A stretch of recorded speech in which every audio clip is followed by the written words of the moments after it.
She's a midwesterner by birth and by spirit, though Sarasota is home now and philanthropy is her passion. She used to be a Girl Scout, and yes, I'll ask her which is her favorite cookie, and nearly a dozen years at Hallmark. You know those clever shoebox cards? Yeah, that was her baby.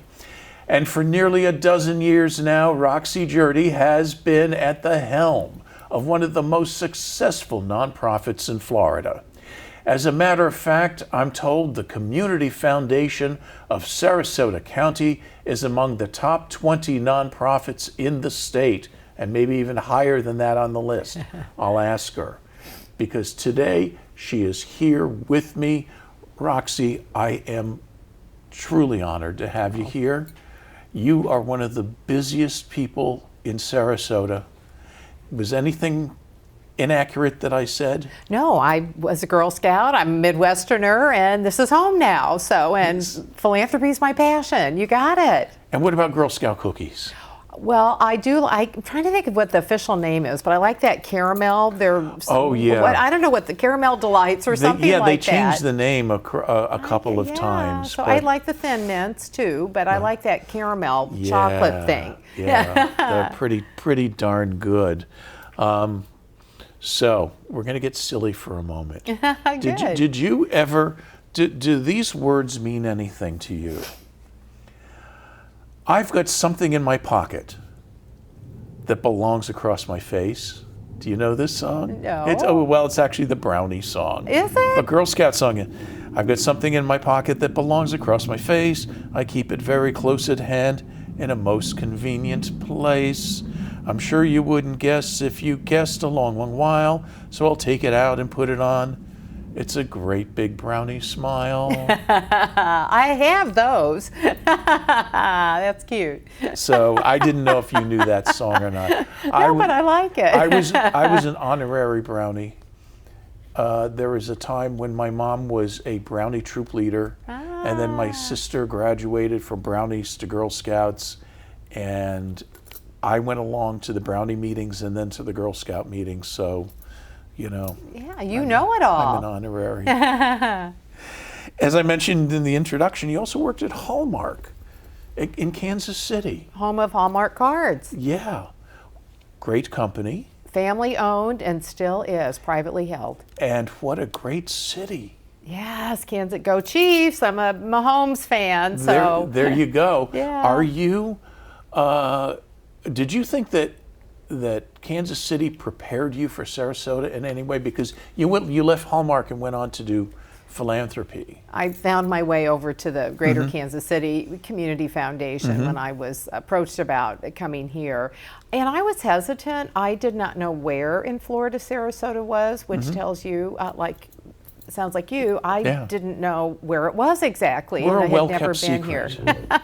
So I knew it was in Florida, but we lived in a, 2.5, 3 million people metropolitan area, had Royals tickets, we're Chiefs fans, love the arts. Kansas City is really exceptional in that regard as well. And my husband and I are University of Iowa grads, Hawkeyes. We had season football tickets. So, there was we're not going to have all that in Sarasota. Right. And we didn't vacation here, so we didn't even appreciate the seasonality and all these people that come here. So it's been a real learning experience, but as you know, it attracts the most amazing people. And we found, since most folks are from somewhere else, they are so welcoming. Very much so. I've felt very, very welcomed here. And I am also a fellow, I was born in the East Coast and spent a good part of my growing up there, but I consider myself more of a Midwesterner. And there's something about also the Midwestern spirit. And it seems like we have a lot of Midwesterners who relocate here to Sarasota. Absolutely. What do you think the draw is for Midwesterners to come here? Well, probably other Midwesterners have something to do with that, but I do think people kind of are clumps of if they're their friends from elsewhere, get them down here, and then more friends come and more friends come. So like a birds of a feather kind of thing? Well, I think so. I obviously came for this tremendous opportunity to lead the Community Foundation of Sarasota County, and we didn't know anybody here. But over these 12 years, just some wonderful friendships that we've formed, and of course our friends come visit us too, so you don't lose your friends from before, but you gain this whole just wonderful, it's a whole new community of friends. And I do find during the winter my old friends just want to see me even more. Yes. Yeah, I always have the guest rooms ready to go. What tools did you take from your corporate work at Hallmark and were able to apply to the nonprofit realm? Good question. I have an MBA in finance and organizational behavior, and my first position at Hallmark, I worked in corporate development in acquisitions, new business opportunities, and a lot of that was financial. So one thing I feel blessed that I have some financial acumen. We manage over $500 million, and we have a wonderful, very experienced investment committee that sets our investment policy statement.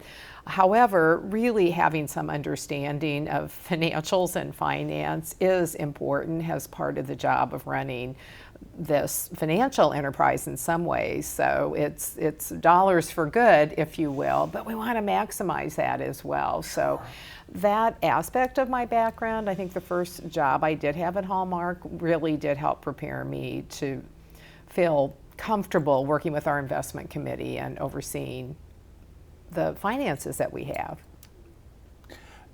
Now, you were involved with the Community Foundation up in Kansas City. Much bigger city, as we've established, home to Hallmark, home to a number of other large corporations. And then you come to Sarasota, where we really don't have that kind of corporate base. Does that make it more of a challenge to keep a community foundation going? Because even in Kansas City, I mean, we worked with some of the businesses and the large corporations there. However, we work primarily with individuals, and their successful business background often puts them in a position to be philanthropic. So because we attract such a talented group of very successful people who come here, they come with wealth, a lot of them, and that because of their business background. So even though there aren't a lot of really large businesses and companies here, as far as our partnering with individuals on their philanthropy and what they want their legacy to be, the opportunities here are really tremendous. Is the messaging different when you're going to an individual versus a corporation? Absolutely. With a business, we try to work with them on what are their values, how do they want to align to supporting the community where they are, and they're thinking about their customers, their employees, if they have shareholders. So I think oftentimes they're clearly trying to align what they may do philanthropically with what their business is, versus an individual. Yes, we're working with their values and what they're passionate on. A lot of them are very open to a wide variety of opportunities where their needs are in the community. The last few years, especially since COVID, have been tough going for everyone. How has, and if I may use the acronym of CFSC, only because that's what I do. It's okay, very good. How have you weathered the storm? How did you weather the storm of COVID and all the sort of economic issues that went along with it? Well, when we shut down, I of course pulled my team together, and we're about 30 team members, and please, we're going to shut down for 2 weeks, go get what you need. And a year and a half later, we came back to our office. But what we did, we partner a lot with the Patterson Foundation, a large private foundation here. And Deborah Jacobs is the president and CEO, and she's a tremendous colleague and friend of mine. over the years, we have partnered on Season of Sharing.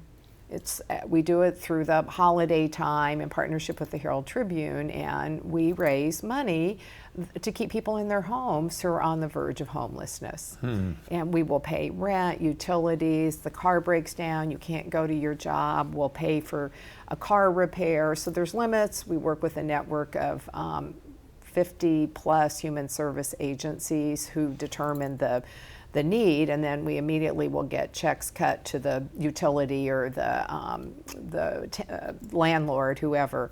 But Deborah called me, I think we were a few days into the shutdown, and said, what do you think about reactivating Season of Sharing now? We didn't know what was coming, but we could tell. Even if the government did something, there would be a gap most likely, and how in the world are we going to maneuver through this? So they put up some match money, and we relaunched that campaign and raised $2.5 million, I think. It was phenomenal. That is phenomenal. We also, every other year, have been doing a 24-hour giving challenge. Yes. 24 hours of giving. Yes. You have to have a profile in our giving partner database, which really a nonprofit is committing to being very transparent about their operations, their financials. So we request that, in the spirit of transparency, that they have a giving partner profile updated to participate. Well, the end of April, now we shut down in mid-March, we also had a giving challenge coming up. And we're like, should we do it? And we're like, we need to do it now more than ever. All these events have been canceled. People are, we're all in this wilderness trying to figure out what's next.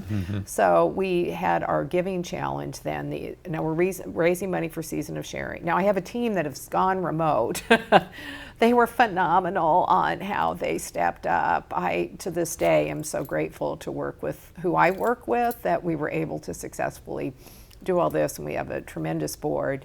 So we do the Giving Challenge and raise $19.2 million in 24 hours. By far the most we have ever raised. Patterson matches up to $100 per person per organization.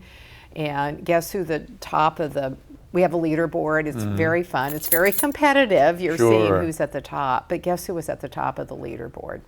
Couldn't even begin. All Face Food Bank.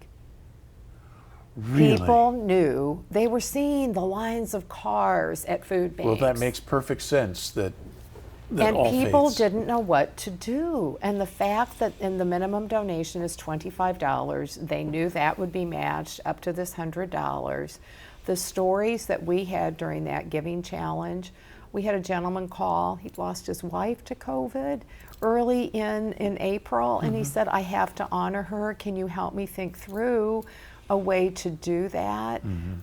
We had a neighbor who, they didn't really know each other, but they were outside, and the neighbor got her interested in bird watching, and she's like, I never looked at birds. How do I honor my neighbor? And we said, well, the Audubon Society would be a good place. So people so came together and unified on, we're going to help each other and our neighbors, and we need our nonprofits. So those are unrestricted dollars for about 700 nonprofits. That's fantastic. So that was the first 2 months of COVID for our team, and I mean, we are just honored that we're in a position that we can offer these giving opportunities, so everyone feels, I can make a difference, and we can come together and care for each other. And we're just at the 3 week. We're gonna wait for the. This is the joy of being near the airport. I'm gonna wait for this.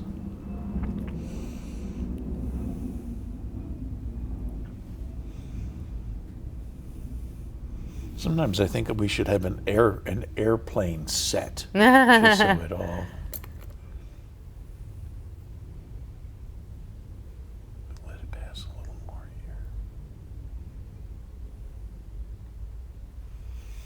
And we're at about the 3-year mark of when COVID began, and Yeah, we're just past it. we're just past it. We are hoping we are moving past COVID in and of itself, but I don't know. I think it probably will be around one way or another. We still know people who get ill, but my point is have you fully recovered from COVID? Has the organization? Yes, it challenged us, obviously, and how do we keep our team together? And we did come back, then we shut down for a couple months, so we've at least learned how we can operate both remotely and together. We offer a hybrid work schedule now, so that is one of the recovery of it, that was appealing to folks if their jobs would allow that.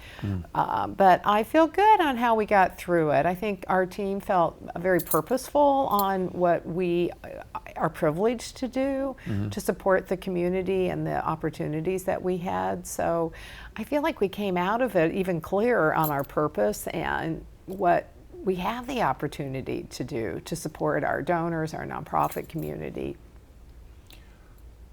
Any lessons learned from this? Listen, be a good listener. We also early on did a survey to all the giving partner nonprofits in the community, probably 2 weeks into the COVID. And we really got, and then we did another one 6 weeks later, but it gave us tremendous insights and input into what were the real needs that they were all seeing. So we could help direct philanthropic dollars. We are blessed in this community with foundations, and we have a lot of foundations and philanthropy here. We all started meeting weekly. We were using that information, making sure we weren't duplicating things, who's doing what. So that was really, and we talked to each other, but we got very also purposeful on how we all worked together. What makes Sarasota so special? Well, the people, I think, although people would tell me the beaches, so the beaches are wonderful. We obviously our cultural amenities, what a jewel they are for a community of this size. So I think all the aspects of what we do offer, but the people that it attracts, and I think we're a little more funky than maybe some of the other towns on the west coast of Florida. So true, and certainly even on the East Coast, although Miami, Fort Lauderdale certainly have their funky aspects as well, but we certainly are. Do you think maybe that has to do with us being a circus town? Well, that's a good point. And we love the circus, so we never miss it. And when we first came, we're like, I said to my husband, we have to go to the circus. He kind of looked at me. Well, now we don't miss the circus. So, sure. And when you learn the history of it. So I hadn't really put all that together, but that circus lore, it's entertainment fun. I mean, this is where they wintered. All the people who worked for the circus, the entertainers, and the... Well, what John Ringling did for our town as well to help put parts of it on the map, and what a gift with the Ringling Museum. Oh my heavens. Oh yeah. So we have so many different elements that add to the cultural lore and history of the community. So it's, I think the smallness in some ways attract people, although we're booming. So that has implications, particularly I think for the haves and have-nots. I mean, we have a lot of people that are struggling in our community, and the workers needed for hospitality, tourism, lawn work, a lot of the occupations that people are coming here then demand. Just the challenges and the pressure we're seeing because of that, from housing to people moving farther out for housing, but then we've got transportation challenges. Our school district, over half our kids are free and reduced lunch. They're living in families with low incomes. Yeah. And people are kind of like, well, that can't be. This is one of the wealthiest counties. Well, yes, we are. However, those are the families that you're depending upon for a lot of services, and healthcare workers and police and teachers. All the more reason why the Community Foundation of Sarasota County exists and is so essential. We're going to take a quick break. We're going to be right back after this brief message, and I'm going to ask Roxie about some of the things that she does for herself because she does so much for our community. We'll be right back.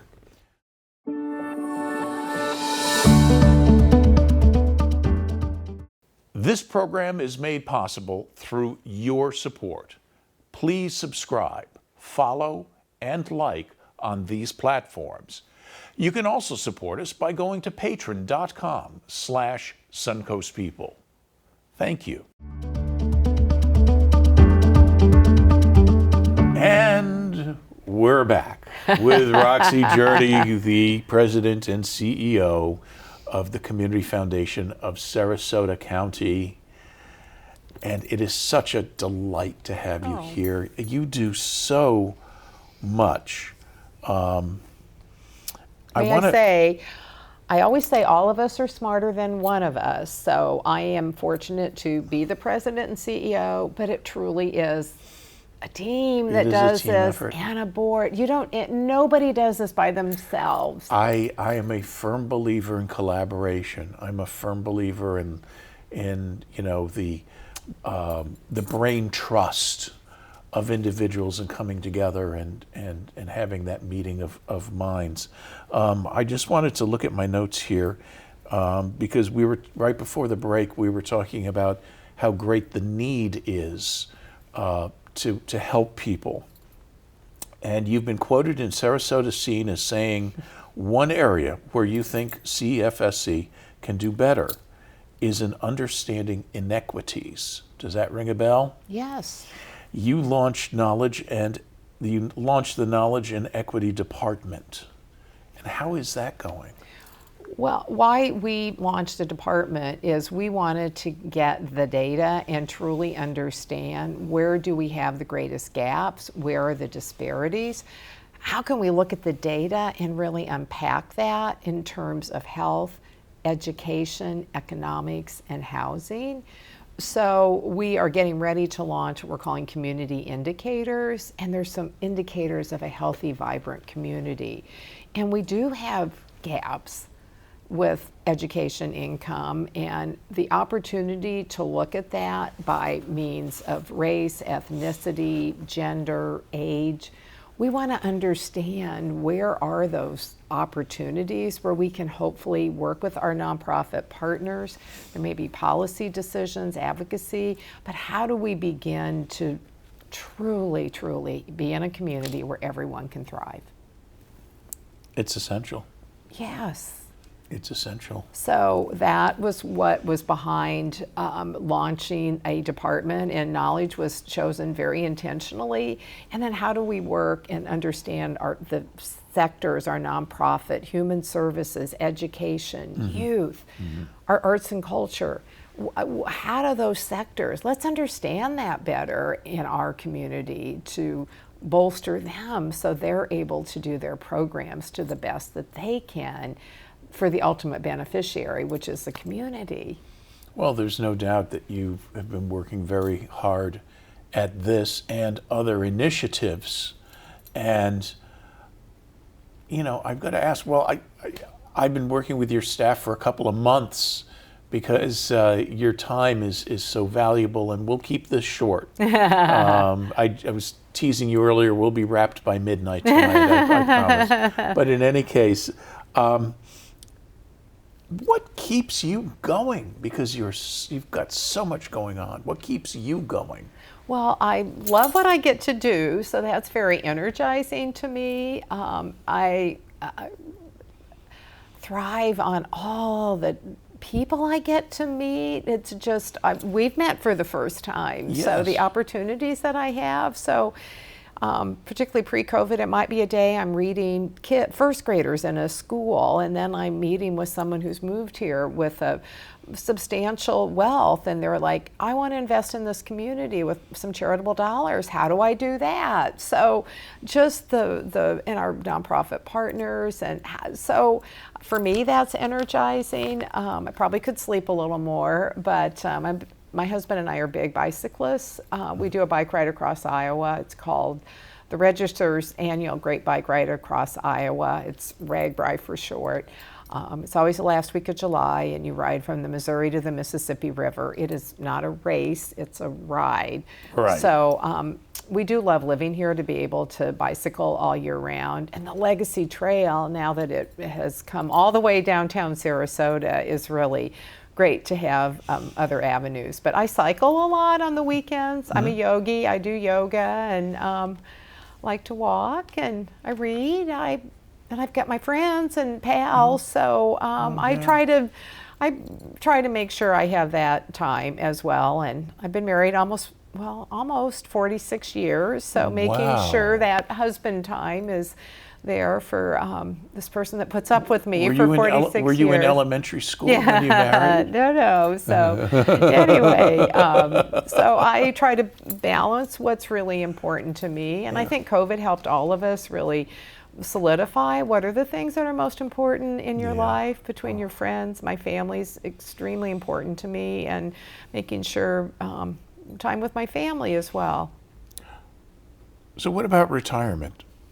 Well, it'll happen sometime, but I'm not ready anytime soon to do that. I'm still enjoying where I am. I've been here 12 years now, and the longer you're here, the more relationships you have, hopefully the trust that people have in you. I think integrity is tremendously important. You say what you're going to do, and people, they don't know that right away when they meet you. So having been here longer, it helps to move things forward within the community. So I'm going to keep doing this a little bit longer. Well, good. We need you. Well, we need you. Where do you see the CFSC going in the next few years? oh my goodness. We are on such a wonderful path with our ability to be a resource for donors, to assist them on how they want to give now, what they want a legacy to be. So I'm just really proud of our team that does work with people who trust us and choose us to be their partner.